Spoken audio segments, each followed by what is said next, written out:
क्या कभी ऐसा हो सकता है कि किसी देश या राज्य पर शासन कोई और करे, अमर दिन रात मेहनत कोई और करे, लेकिन वहां से आने वाला सारा पैसा और सारा मुनाफा कोई और अपनी जेब में रख ले?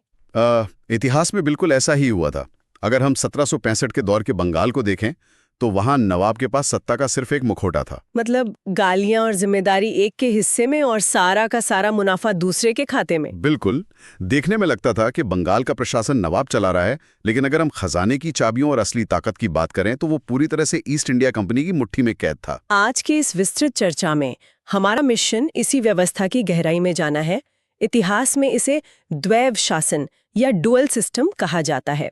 हमें सिर्फ ये नहीं जानना है कि ये सिस्टम क्या था, बल्कि ये भी समझना है कि ये काम कैसे करता था। हाँ, इसे क्यों बनाया गया और कैसे इस एक फैसले ने बंगाल जैसे समृद्ध सूबे को बर्बादी के कगार पर ला खड़ा किया। तो इस पूरी कहानी की शुरुआत कहाँ से होती है? देखिए, इस कहानी को समझने के लिए हमें 1765 के उस माहौल में जाना होगा। अच्छा, 1764 में बक्सर का युद्ध खत्म हो चुका था। सही कहा। अब बंगाल पूरी तरह से उनके रहमो-करम पर था। इसी समय एंट्री होती है रॉबर्ट क्लाइव की। क्लाइव एक बेहद चालाक रणनीतिकार था। उसने बंगाल पर सीधा कब्जा करने के बजाय एक ऐसी दोहरी शासन व्यवस्था की नींव रखी जिसने लूट का एक नया और वैधानिक तरीका इजाद कर दिया। वैधानिक लूट, ये तो बहुत ही अजीब शब्द है। हाँ, क्योंकि उसने इसे कागजों पर बिल्कुल कानूनी बना दिया था और ये व्यवस्था 1765 से लेकर 1772 तक लगातार चलती रही। मैं इस दोहरी व्यवस्था के मैकेनिज्म को समझना चाहती हूँ। हमारे नोट्स बताते हैं कि क्लाइव ने पूरे प्रशासनिक ढांचे को बहुत ही सफाई से दो अलग-अलग हिस्सों में काट दिया था। बिल्कुल, एक तरफ दीवानी और दूसरी तरफ निजामत। हाँ, तो ये दोनों असल में जमीन पर कैसे काम कर रहे थे, इसे ऐसे समझते हैं। किसी भी राज्य को चलाने के लिए दो चीजें सबसे अहम होती हैं, पैसा और कानून व्यवस्था। दीवानी का मतलब था पैसा, मतलब पूरे राज्य से लगान वसूलना, टैक्स इकट्ठा करना। हाँ, टैक्स और व्यापार से होने वाली आमदनी पर नियंत्रण रखना। क्लाइव ने मुगल सम्राट से एक फरमान के जरिए ये दीवानी का अधिकार सीधे ईस्ट इंडिया कंपनी के नाम करवा लिया। बाप रे! यानी बंगाल, बिहार और उड़ीसा का सारा राजस्व अब सीधे अंग्रेजों के खजाने में जाएगा। बिल्कुल। और अब आते हैं दूसरे हिस्से पर, निजामत। निजामत का मतलब प्रशासन से था, है ना? सही कहा। पुलिस, न्याय व्यवस्था, कानून व्यवस्था बनाए रखना, बाहरी हमलों से रक्षा करना और आम जनता की रोजमर्रा की परेशानियां सुलझाना।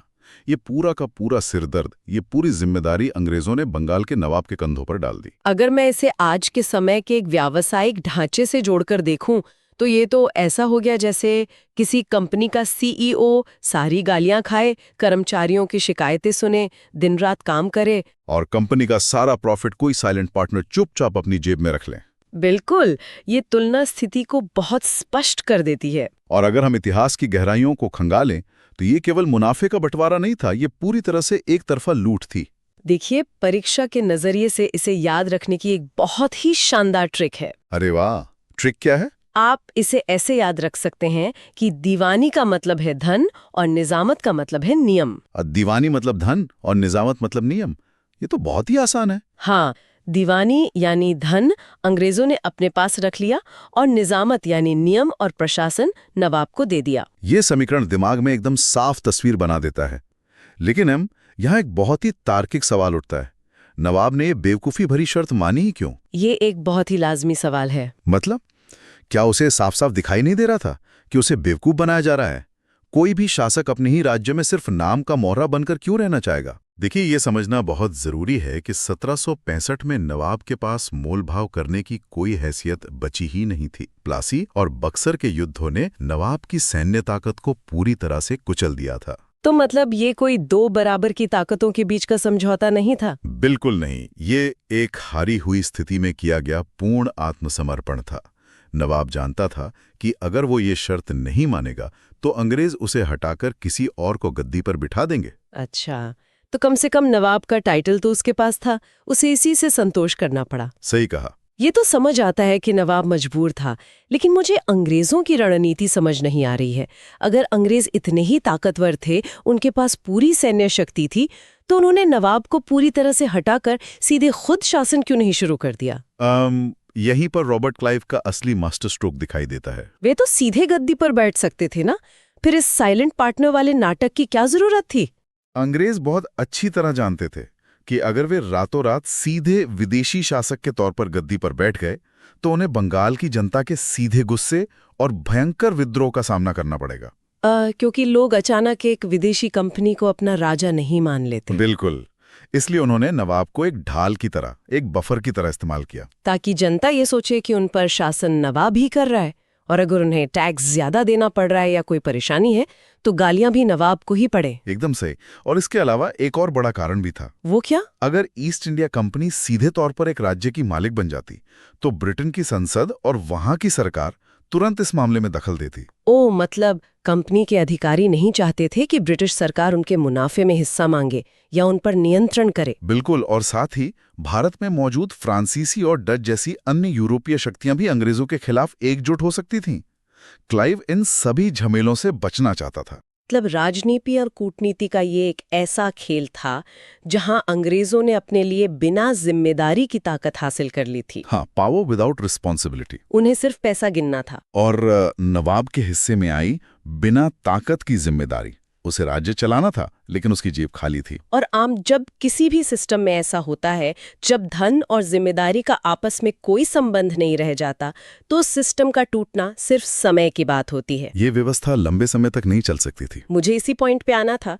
जब हम इस सिस्टम के जमीन पर उतरने की बात करते हैं तो आम जनता पर इसका क्या असर हुआ? असर बहुत ही भयानक था। क्योंकि कागजों पर तो ये बहुत ही चालाकी से बनाई गई नीति लगती है, लेकिन असलियत में जब सत्ता और पैसे का रास्ता अलग अलग हो जाए तो सबसे पहले क्या टूटता है? सबसे पहले टूटता है प्रशासन। और यही द्वैध शासन का पहला सबसे भयानक परिणाम था। नवाब के पास निजामत की जिम्मेदारी थी, उसे पुलिस और अदालतों को चलाना था। लेकिन उसके पास उन्हें वेतन देने के लिए पैसे ही नहीं थे। बिल्कुल। दीवानी का सारा पैसा तो कंपनी के पास जा रहा था। जब पुलिस और अधिकारियों को वेतन नहीं मिलेगा तो वे काम क्यों करेंगे? तो क्या इसका मतलब है कि पूरे बंगाल में कानून व्यवस्था चरमरा गई? पूरी तरह से। चोरियों, डकैतियों और अपराधों का ग्राफ अचानक से बहुत तेजी से ऊपर चला गया। और दूसरी तरफ जिनके पास पैसा था, यानी अंग्रेज, उन्हें जनता की सुरक्षा या भलाई से कोई लेना देना ही नहीं था। हाँ, क्योंकि कागजों पर तो ये उनकी जिम्मेदारी थी ही नहीं। ये तो बहुत ही खतरनाक स्थिति है। सही कहा।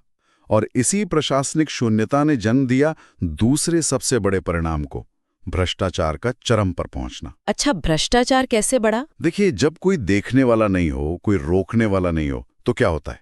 ईस्ट इंडिया कंपनी के अधिकारी पूरी तरह से बेलगाम हो गए। मतलब वे सिर्फ कंपनी के लिए ही काम नहीं कर रहे थे? नहीं, वे अपने निजी व्यापार के लिए भी बंगाल को लूटने लगे। ये निजी व्यापार कैसे काम कर रहा था? क्या वे स्थानीय व्यापारियों को परेशान कर रहे थे? परेशान करना बहुत छोटा शब्द होगा। कंपनी के अधिकारियों ने गुमाश्ता नाम के अपने एजेंट गांव-गांव में छोड़ दिए थे। गुमाश्ता? ये लोग क्या करते थे?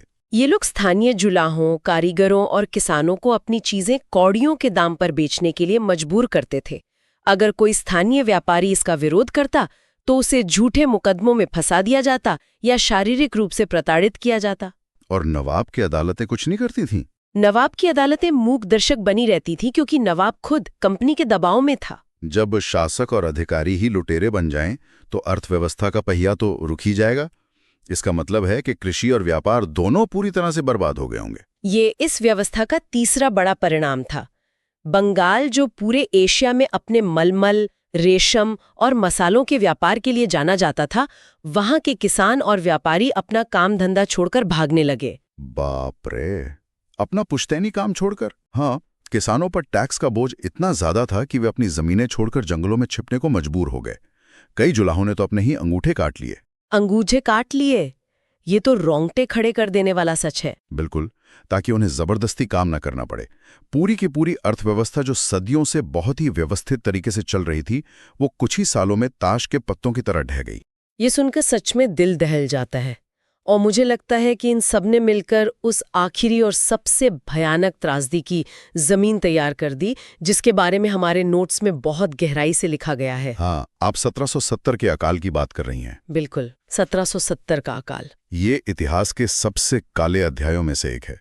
ये समझना बहुत जरूरी है कि ये कोई सामान्य प्राकृतिक आपदा नहीं थी। प्राकृतिक आपदा नहीं थी, मतलब बारिश तो कम हुई थी ना? हाँ, उस साल बारिश कम हुई थी और सूखा पड़ा था, लेकिन असल तबाही इस द्वैध शासन की नीतियों की वजह से हुई। कैसे? सूखे के समय तो आमतौर पर शासक लगान माफ कर देते हैं या अनाज के भंडार खोल देते हैं। यहाँ अंग्रेजों ने क्या किया? यहीं पर इस व्यवस्था का सबसे क्रूर चेहरा सामने आता है। जब बारिश नहीं हुई और फसलें सूख गईं, तो ईस्ट इंडिया कंपनी ने टैक्स माफ करने के बजाय टैक्स को 10% और बढ़ा दिया। क्या अकाल के समय में टैक्स बढ़ा दिया गया? ये तो पूरी तरह से अमानवीय है। ऐसा क्यों किया गया? क्योंकि कंपनी के अधिकारियों को डर था कि सूखे की वजह से उनका कुल राजस्व कम हो जाएगा। तो उस कमी को पूरा करने के लिए उन्होंने बचे हुए जिंदा किसानों पर दोगुना दबाव डाल दिया। बिल्कुल। इसके अलावा कंपनी के कई अधिकारियों ने अकाल का फायदा उठाते हुए चावल और बाकी अनाज की जमाखोरी शुरू कर दी। मतलब आपदा में अवसर ढूंढ लिया उन्होंने। हाँ, वे सस्ते दाम पर अनाज खरीदते और भूखे मर रहे लोगों को 10-10 गुना ज्यादा कीमत पर बेचते। ये सिर्फ एक नीति की विफलता नहीं थी, ये एक मानवीय आपदा थी जिसे जानबूझकर और भयानक बनाया गया। सही कहा आपने। जब दीवानी वसूलने वाला वर्ग प्रशासन और लोगों के जीवन की जिम्मेदारी नहीं लेता, तो सिस्टम इस तरह कोलैप्स कर जाता है। हमारे स्रोत बताते हैं कि इस अकाल में बंगाल की लगभग 1/3 आबादी मारी गई। 1/3 आबादी, ये बहुत बड़ा आंकड़ा है। लाखों लोग भूख से तड़प तड़प कर खत्म हो गए और फिर भी कर वसूली जारी रही। ये बिना जिम्मेदारी की ताकत का सबसे खौफनाक परिणाम था। लेकिन देखिए, इतिहास का एक नियम है, कोई भी व्यवस्था जो इतने गहरे शोषण और खोखलेपन पर टिकी हो, वो ज्यादा लंबी नहीं चल सकती। तो क्या इसका अंत नजदीक था? बिल्कुल। इतनी बड़ी तबाही के बाद अंततः इस चरमरा चुके सिस्टम को बदलना ही पड़ा। लेकिन अंग्रेजों ने इसे क्यों बदला? क्या उन्हें इन लाखों मौतों को देखकर अपनी गलती का एहसास हुआ, या इसके पीछे भी कोई स्वार्थ था? इंसानियत या एहसास जैसी चीजें ईस्ट इंडिया कंपनी के बोर्ड रूम में मायने नहीं रखती थी। उन्हें ये समझ आ गया था कि ये द्वैध शासन अब उनके खुद के व्यापार और मुनाफे के लिए खतरा बन चुका है। मतलब उनका अपना नुकसान होने लगा था। सीधी सी बात थी। मरे हुए किसानों से आप लगान नहीं वसूल सकते और बर्बाद हो चुके जुलाहों से आप रेशम नहीं खरीद सकते। हाँ, ये तो बहुत ही तार्किक बात है। इस लूट खसोट का नतीजा ये हुआ कि कंपनी के अधिकारी तो निजी तौर पर बहुत अमीर हो गए और ब्रिटेन जाकर महल बनाने लगे, लेकिन खुद ईस्ट इंडिया कंपनी दिवालिया होने की कगार पर पहुंच गई। ये तो बहुत ही अजीब बात है। जो कंपनी पूरे बंगाल को लूट रही थी, वो खुद दिवालिया कैसे हो सकती है? क्योंकि सारा पैसा अधिकारियों की निजी जेबों में जा रहा था, कंपनी के आधिकारिक खजाने में नहीं। अच्छा, तो जब ब्रिटिश सरकार को ये बात पता चली तो क्या हुआ? जब कंपनी ने ब्रिटिश सरकार से अपनी आर्थिक हालत सुधारने के लिए लोन मांगा, तो लंदन में बैठे ब्रिटिश सांसदों के कान खड़े हो गए। उन्होंने सवाल उठाया कि जो कंपनी बंगाल जैसे अमीर सूबे की दीवानी चला रही है, वो घाटे में कैसे जा सकती है। और तब जाके ये तय हुआ कि बंगाल के इस भ्रष्ट और फेल हो चुके सिस्टम को अब खत्म करना ही होगा। बिल्कुल। और तब 1772 में वॉरेन हेस्टिंग्स को बंगाल का गवर्नर बनाकर भेजा गया। तो वॉरेन हेस्टिंग्स ने आके क्या किया? वॉरेन हेस्टिंग्स ने आते ही स्थिति की गंभीरता को समझा। उसने इस द्वैध शासन को हमेशा के लिए खत्म कर दिया। नवाब को प्रशासन से पूरी तरह हटा दिया गया। उसे एक छोटी सी पेंशन बांधी गई। और ईस्ट इंडिया कंपनी ने दीवानी और निजामत, यानी कर वसूली और कानून व्यवस्था, दोनों की जिम्मेदारी सीधे तौर पर अपने हाथों में ले ली। एकदम सही। बंगाल की राजधानी भी मुर्शिदाबाद से कलकत्ता शिफ्ट कर दी गई और इस तरह 1772 में इस विनाशकारी प्रयोग का अंत हुआ। अगर हम इस पूरी ऐतिहासिक यात्रा को समेटें तो एक बहुत ही छोटा सा रिकैप कर लेते हैं। द्वैध शासन में अंग्रेजों ने पैसा अपने पास रखा और जिम्मेदारी नवाब पर डाल दी। बिल्कुल।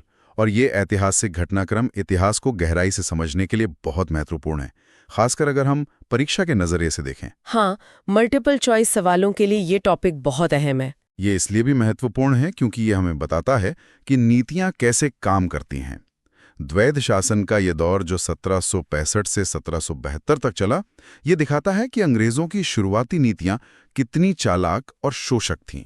और शायद यहीं से भारत पर अंग्रेजों के डायरेक्ट शासन का बेस भी तैयार हुआ। बिल्कुल सही। अब अंग्रेज सिर्फ व्यापारी या पर्दे के पीछे के खिलाड़ी नहीं रह गए थे, वे आधिकारिक तौर पर शासक बन चुके थे।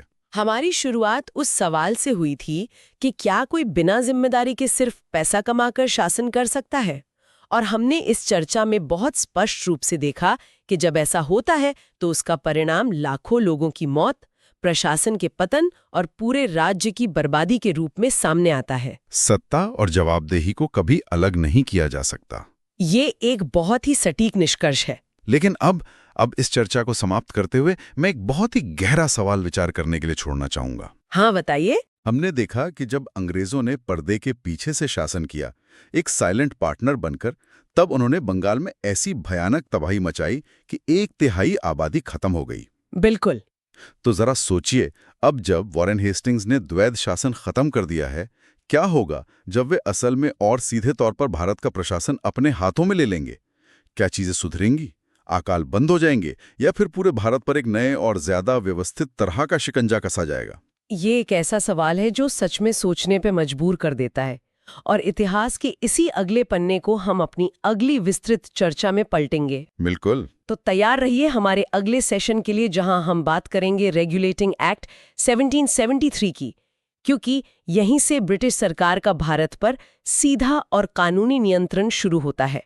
और वो जो पर्दे के पीछे का साइलेंट पार्टनर था, वो अब पूरी दुनिया के सामने असल शासक के रूप में कैसे सामने आता है, ये जानना और भी ज्यादा रोमांचक होगा।